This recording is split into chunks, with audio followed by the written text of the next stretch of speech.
Olá a todos vocês que nos acompanham pela Rádio 87.9 FM Dracena, também pelo Facebook Ivan Fidelis e pelo canal do YouTube Família e Fé, Pastor Ivan Fidelis, Família e Fé PR Ivan Fidelis.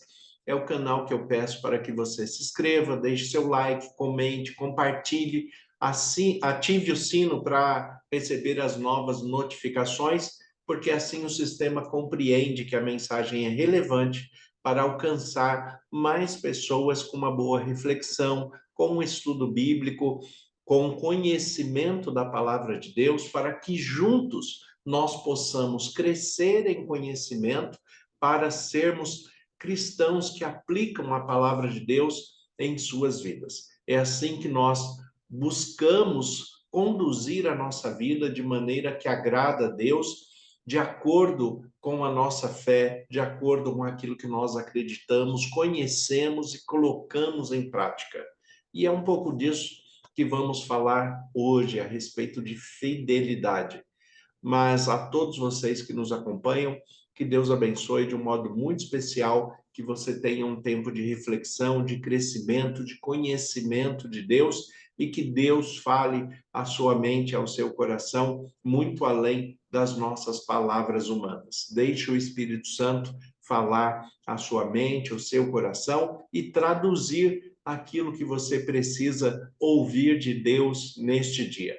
Vamos falar então um pouco a respeito de fidelidade e o que isso significa, o que é ser fiel. Hoje as pessoas falam muito a respeito de fidelidade, mas num mundo onde existe um relativismo muito grande, o que de fato nós podemos ponderar a respeito de fidelidade? O que é ser fiel num mundo relativizado, dentro de todos esses aspectos de que cada um tem uma interpretação pessoal da sua verdade, tem uma interpretação pessoal daquilo que ele decide acreditar e decide colocar em prática. Então, como viver esta fidelidade? Como viver diante daquilo que é correto, daquilo que é justo, daquilo que é bom, daquilo que se mantém dentro da ética, da moral, do respeito, dos bons costumes, da boa convivência social e como nós podemos interpretar fielmente esta questão em nossas vidas. Nós temos que observar que, em primeiro lugar, nós temos que ter um parâmetro de ética, moral, de respeito, um padrão cultural que nos é aplicado para que nós entendamos, de fato, o que é fidelidade, porque a fidelidade ela vai estar dentro de um conjunto de práticas de ética, de moral, de respeito e que fazendo parte da prática de uma cultura. Agora, qual a cultura que nós estamos buscando e o que é realmente uma cultura? A cultura é a prática de um povo, né, um conjunto de práticas de pessoas que concordam em realizar daquela forma, fazer daquela forma algo que seja comum à coletividade. Então, não existe nenhuma pessoa, nenhuma família, nenhuma sociedade que não tenha cultura. Elas podem ter culturas diferentes, práticas diferentes pela sua interpretação diferente de vida, mas dentro da sua expressão cultural, aquilo que ele coloca em prática, respeitando os princípios, valores e limites daquela sociedade, isto vai se transformar em cultura, a cultura local, a cultura que está sendo vivida e apresentada ali. Quando nós falamos acerca do cristianismo, nós temos que compreender de que a nossa cultura ela vem de um conjunto de observações, orientações, regras, mandamentos que foram determinados por Deus. Por isso que, praticando a palavra de Deus, é que nós nos tornamos culturalmente cristãos, porque reproduzimos a vida, os costumes, os mandamentos, a ética, a moral, a maneira de interpretar a vida a partir da pessoa de Cristo. Então, quando Deus nos apresenta a constituição do seu reino, a Bíblia, que eu sempre repito, é a única regra de fé e prática para todo cristão. Então, quando nós colocamos em prática a palavra de Deus e colocamos ela na sua integridade, né, na sua integralidade, de Gênesis até Apocalipse, o ser, o contexto integral, claro que interpretando a revelação progressiva e cumulativa de Deus, nós vamos compreendendo melhor a cada passo em que nós damos, a cada conhecimento, a cada busca deste crescimento que nós vivemos, nós vamos compreendendo as orientações de Deus e colocando em prática na nossa vida. E assim nós vamos desenvolvendo uma cultura que é uma cultura celestial, uma cultura do reino de Deus que se inicia na nossa vida cristã aqui na Terra, para que ela possa continuar de fato na eternidade. Então, nós fazemos parte do reino de Deus, um reino invisível aos olhos humanos, mas que se torna visível pela fé, porque a fé traz esta visibilidade pela prática, pela coerência daquilo que nós falamos e daquilo que nós praticamos. Então, a fidelidade, ela de fato está ligada diretamente ao que eu pratico dentro dos princípios e valores de ética e moral, de respeito, através de um conjunto de regras que me é oferecido para que eu viva uma vida cristã. E dentro desta vida, eu tenho que ter fidelidade àquilo que eu já compreendo, àquilo que eu já consigo interpretar dentro da palavra de Deus de maneira correta, e eu tenho que ter fidelidade a esta fé, fidelidade àquilo que eu acredito, aquilo que eu professo, eu também tenho que colocar em prática, porque dentro do cristianismo tem que haver coerência entre a voz, entre a fala e o comportamento. Eu não posso falar alguma coisa e agir de maneira diferente, de maneira contrária, de maneira que venha trazer descrédito àquilo que eu estou falando. Eu não posso agir naquele pensamento que era popularmente dito, né? Faça o que eu digo, mas não faça o que eu faço. No cristianismo, isso não cabe, porque eu tenho que ter coerência entre a minha voz, entre o meu pensamento e entre a minha fé, a minha prática de fé, aquilo que realmente acredito.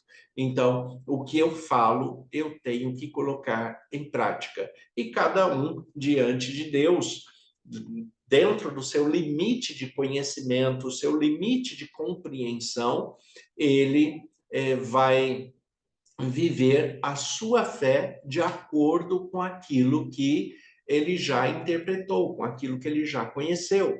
Por exemplo, o apóstolo Paulo é uma pessoa que escreveu mais de 70% do Novo Testamento, e dentro da sua escrita, quando nós temos o texto de Filipenses, capítulo 3, onde ele fala a respeito de si mesmo, enquanto judeu, enquanto fariseu, enquanto uma pessoa que buscava a sua fidelidade e a sua integridade dentro do que ele acreditava, ele era dentro daquele conjunto cultural de regras, ele era perfeito.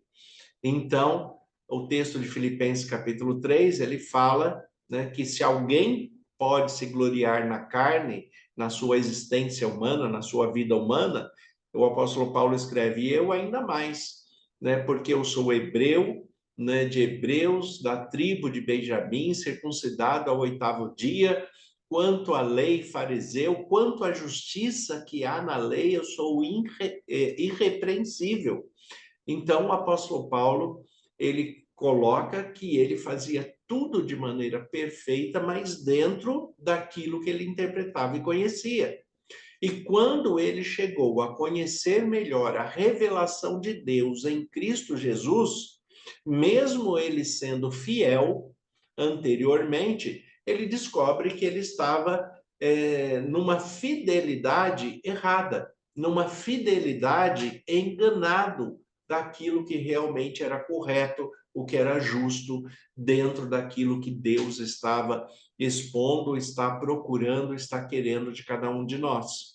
Então, o que ele faz? Ele reconhece que ele era fiel, mas ele estava fielmente errado.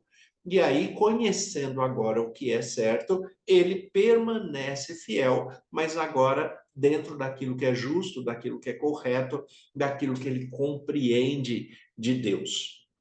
É assim que nós devemos conduzir a nossa vida de fidelidade, né? Buscando crescimento, não nos acomodando no conhecimento que já temos, mas buscando cada vez mais conhecimento, porque muitas pessoas podem estar no mesmo patamar que o apóstolo Paulo, ser pessoas muito fiéis, realmente íntegras e fiéis, mas fiéis a questões erradas, a questões contrárias à palavra de Deus, fiéis àquilo que é desaprovado por Deus. Então, quando nós nos voltamos para a Bíblia, para a compreensão da palavra de Deus, da instrução de Deus, da maneira que Deus nos guia, nós vamos continuar fiéis, porque isso deve fazer parte da integridade humana, deve fazer parte da sua moral, da sua relação cultural de integridade, da sua relação social e familiar de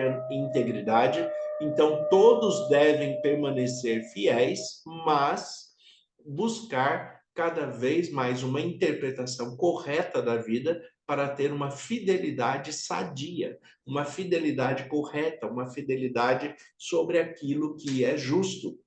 Afinal de contas, o homem é dotado de livre-arbítrio, mas ter liberdade para tomar veneno pode não ser uma boa ideia. Na verdade, nós temos que buscar aquilo que nos fortalece, aquilo que nos alimenta, aquilo que nos mantém de maneira sadia. É nesse contexto que nós temos o texto de Apocalipse, né? Apocalipse, capítulo 2, é a carta de Jesus Cristo, né? O anjo que leva a carta de Jesus Cristo ao apóstolo João, é a segunda carta à igreja de Esmirna, e o texto, quando nós temos o capítulo 2, Apocalipse, capítulo 2, versículo 10, olha o que o texto diz: não temas as coisas que tem que sofrer, eis que o diabo está para lançar em prisão alguns dentre vós, para ser dispostos à prova, e tereis tribulação de 10 dias. Sejam fiéis até a morte e receberão a coroa da vida. Sejam fiéis até a morte e receberão a coroa da vida. E aí vem o contexto. O que é ser fiel até a morte? É manter aquilo que você acredita, aquilo que você de fato aprendeu como verdade absoluta, e manter esta integridade, manter a sua interpretação de verdade, porque dentro do seu conhecimento e dentro daquilo que você está buscando, Deus certamente ele vai te honrar e ele vai te trazer mais conhecimento, mais compreensão, para que se houver algum equívoco, houver alguma coisa errada na sua interpretação, o próprio Deus vai te esclarecer através da Bíblia. Mas ele vai te esclarecer à medida que você busca, à medida que você cresce em conhecimento, à medida que você estuda a palavra de Deus. Por isso o texto de Oséias 6:3, que fala: conheçamos e prossigamos em conhecer ao Senhor. Então nós temos que conhecer, que é um primeiro momento, e prosseguir em conhecer. porque à medida que nós vamos conhecendo mais de Deus, é que nós vamos realmente nos portando com mais integridade e mantendo a fidelidade daquilo que nós aprendemos e colocamos em prática de maneira coerente e sempre respeitando todos os limites de ética, de moral, de respeito, de bons costumes, princípios, valores que não podem, de maneira nenhuma vir trazer prejuízos a outras pessoas e prejuízos morais e éticos a si mesmo. Então, nós temos que ser fiéis àquilo que nós acreditamos. Sejam fiéis até a morte e Deus vai te dar a coroa da vida. Isso que ele fala aqui no texto, no final do versículo 10. Sejam fiéis até a morte e eu vos darei, né, a coroa da vida. Olha a promessa que Jesus tem para cada um de nós. Mas tratando ainda, né, dentro desse contexto da fidelidade, o que nós temos também que compreender dentro da Bíblia, da palavra de Deus. O texto de 2 Timóteo, a segunda carta do apóstolo Paulo a Timóteo, então, segunda a Timóteo, no capítulo 2, a partir do versículo 8, olha o que diz o texto. Lembra-te de Jesus Cristo ressuscitado dentre os mortos, descendente de Davi, segundo o meu evangelho, pelo qual estou sofrendo até algemas. Olha aqui o que é fidelidade. O apóstolo Paulo, ele fala que ele está sendo preso por aquilo que ele acredita. Ele está sendo preso por aquilo que ele defende, por aquilo que ele pratica, por aquilo que ele compreendeu. Né? Então, ele se mantém fiel, ele não nega aquilo que ele acredita e por isso ele foi preso. Então, ele fala: pelo qual estou sofrendo até algemas como malfeitor. Contudo, a palavra de Deus não está algemada. Né? Ninguém pode prender a palavra de Deus. Ela está disponível a todas as pessoas. Deus é espírito, importa que os seus adoradores o adorem em espírito e em verdade, e ele está disponível a todas as pessoas. O versículo 10 de 2 Timóteo 2 fala: por esta razão, tudo suporto por causa dos eleitos, para que também eles obtenham a salvação que está em Cristo Jesus com eterna glória. Fiel é esta palavra. Se já morremos com ele, também viveremos com ele. Se perseverarmos também com ele, também reinaremos com ele. Se o negarmos, ele, por sua vez, nos negará. Se somos infiéis, ele permanece fiel, pois de maneira nenhuma pode negar a si mesmo. Observe a beleza que tem esse texto aqui quando ele fala da pessoa de Deus em Jesus Cristo, quando ele nos instrui acerca da fidelidade. Ele vai concluir aqui no versículo 13, 2 Timóteo 2,13, ele fala: se somos infiéis, ele permanece fiel, pois de maneira nenhuma pode negar a si mesmo. Sabe o que isso significa? Significa que a nossa falta de integridade não atinge a integridade de Deus. Se alguém tem algum problema com falta de fidelidade, isso não vai quebrar a fidelidade do outro. Infelizmente, nós vemos muitas pessoas hoje quebrando a sua ética, a sua moral, o seu respeito, os seus princípios e valores. A pessoa vai quebrando porque ficou magoada com alguém, ficou ressentida com alguém e quer agir da mesma forma. Se ela foi traída, ela também quer arrumar alguém que ela vai trair também. Se ela foi enganada, ela também quer enganar. Se ela foi desviada do seu caminho, ela também quer desviar alguém. Então, a infidelidade do outro acaba quebrando a fidelidade desta pessoa que não tem princípios e valores de ética e moral sólidos na palavra de Deus.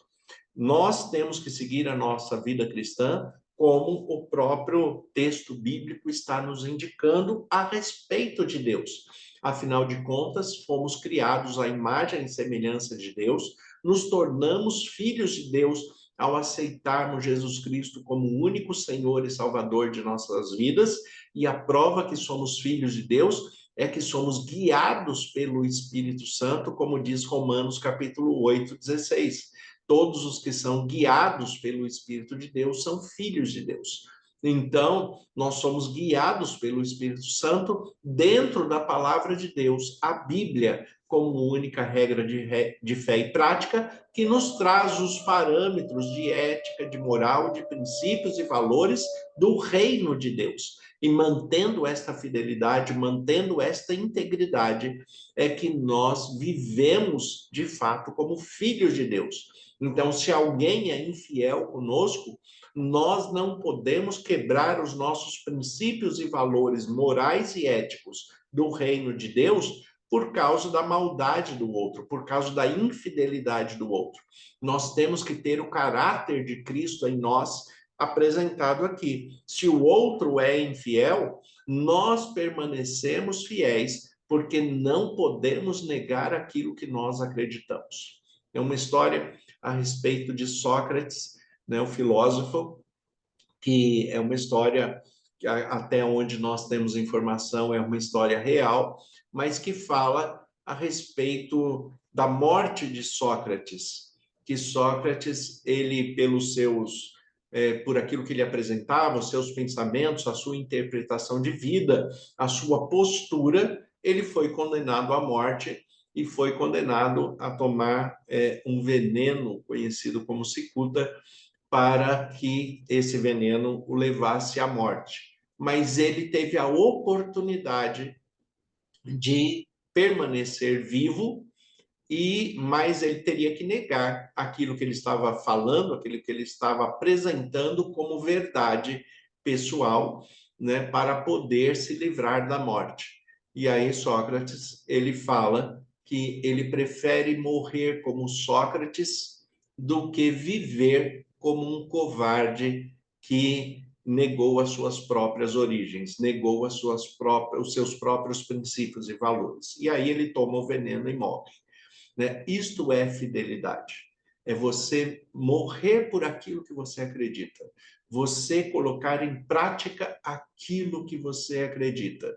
Né? Mas buscando dentro da Bíblia, se você é um cristão e se você quer agradar a Deus, como o apóstolo Paulo, você tem que buscar dentro da Bíblia o que é correto, o que é justo, o que é bom, o que é certo de se praticar, para que você não seja, como era o apóstolo Paulo, fielmente enganado naquilo que você está acreditando. Né? Você tem que acreditar naquilo que realmente é correto do que Deus está apresentando. E se todos fizessem isto, o mundo inteiro viveria em paz, em harmonia, fidelidade, integridade, respeito, justiça. Nós, aplicando os princípios e valores de ética e moral que Deus nos apresenta através da Bíblia, nós viveremos bem como pessoa, como cônjuge, como família e como uma pessoa inserida para o bem na sociedade, seja onde quer que nós vivamos. Então, seja fiel, mas busque crescimento e conhecimento para que você interprete o que é de Deus da maneira correta, para que você seja fiel até a morte, mas fiel ao que é certo, ao que é correto, ao que é justo, ao que é bom, né? Levando em consideração os ensinos de Jesus Cristo, que faz de você verdadeiramente um cristão. Seja fiel até a morte e você receberá de Deus a coroa da vida. Senhor, nosso Deus e Pai, nós te agradecemos pela tua palavra que é viva e eficaz. Te agradecemos pelo que já conhecemos do Senhor até aqui e pedimos que o Senhor continue nos instruindo segundo a tua vontade, segundo a tua palavra. Nós te agradecemos pelas bênçãos e cuidados. Te agradecemos por participar do teu reino e colocar em prática os princípios e valores de ética e moral do Seu reino em nossas vidas pela revelação do Espírito Santo através da Bíblia. Nós te agradecemos por este dia de hoje, colocamos nossas vidas em Tuas mãos e oramos em nome de Jesus. Amém. Que Deus abençoe a todos. Tenha um excelente dia em nome de Jesus.